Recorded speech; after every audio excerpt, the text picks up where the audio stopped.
Alright guys, so what's up? Fuel pump install.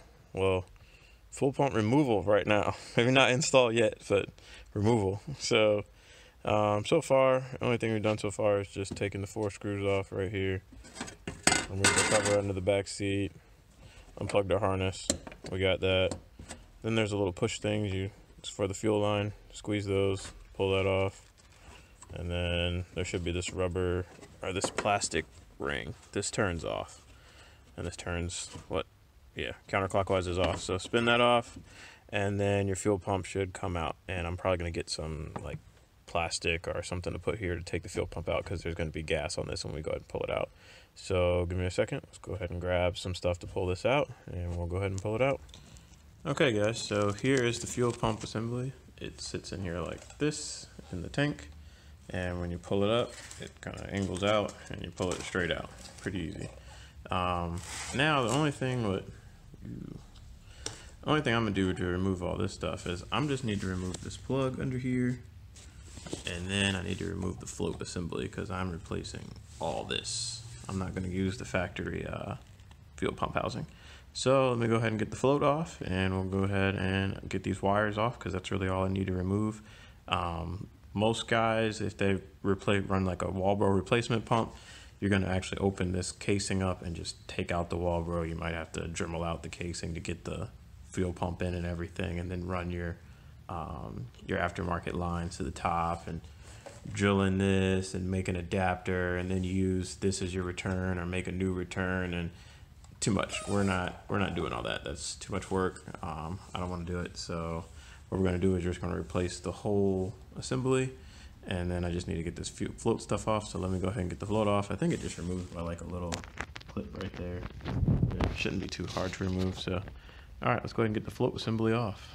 Oh, and 2, get some disposable gloves like this. Don't use your nice gloves when you're pulling out this, because it's going to get really gassy, and you don't want to get your nice gloves gassy, because you can just throw these disposable ones away, because who cares about these? So yeah, get some disposable gloves. Alright guys, what's up? Not much. Yeah, so I guess I already showed you guys how to remove the factory fuel pump. This is the fuel pump I'm going to be running, set up by good old Full Blow Motorsports. They came through, got a good price on that, so we're going to be running 2 pumps, not 1, because 2 pumps make a lot more fuel than 1. And 2, this is actually a drop-in setup, plug and play. No crazy wiring, no crazy cutting, installing. I wasn't trying to do all that, because like normally this is the top of your factory, I guess, pump. You have your outlet and your inlet. So your factory one does not have this. It just has an outlet, and it's not AN, it's not anything. It's not, actually this is actually pretty constructed, pretty piece here. It's pretty nice. But yeah, everything's already here. It's already wired for 2 pumps. You don't have to cut into your factory wiring, do any crazy wiring, all that stuff. This is just plug and play, which makes it really easy to install, especially we're doing 2 pumps. So if you have 1 pump, you could easily kind of put it in there. You still have to change up your wiring in the fuel tank and everything, and I didn't want to wire too much inside of the fuel tank. That just doesn't sound too kosher. So this is actually pretty much plug and play setup. Kind of want to just go over everything here. We have our 2 pumps that will be going in there, and then our factory float. That's what we had to remove off the factory system to install on the back of that.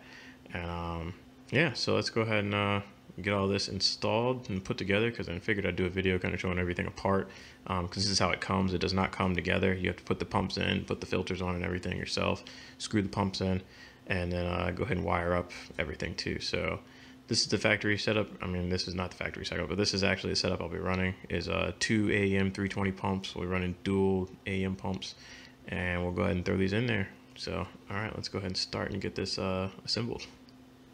All right, so this is the back of the fuel pump. This is the part that actually sucks the fuel up. So this is the back. You're going to install this little fuel filter thing right here on it, and that has a little retainer ring that you clamp on. You're just going to push it on with a pair of pliers, and that pushes on to that little nipple piece right there. So we'll go ahead and put the fuel filter on. I already got one on. We're going to put the other one on just like that. So, all right, give me a second. All right, and this is how it goes together once it's installed. You can see you just push that little push pin, push little stay ringy on there, so I guess the fuel filter does not fall off.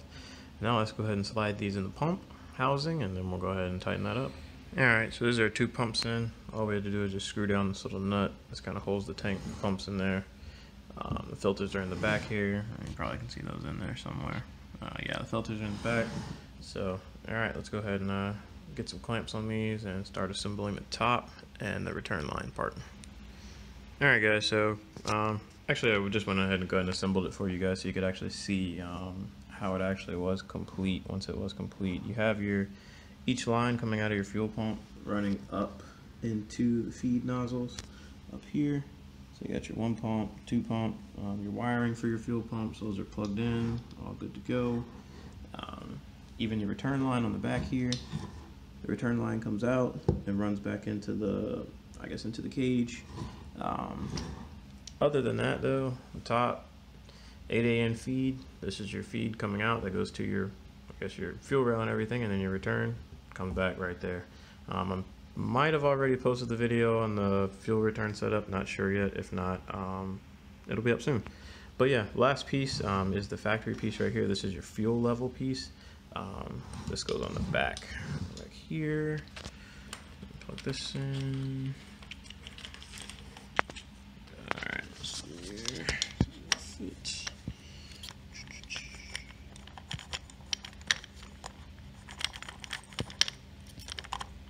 Yeah, like that. Okay. So the only thing that I need to wire, this is why I got this kit, because it's kind of wired, retardedless here. All you got to do is just hit these 2 wires to this. We'll do that in a second. But a lot of people don't know this is how your float works in here.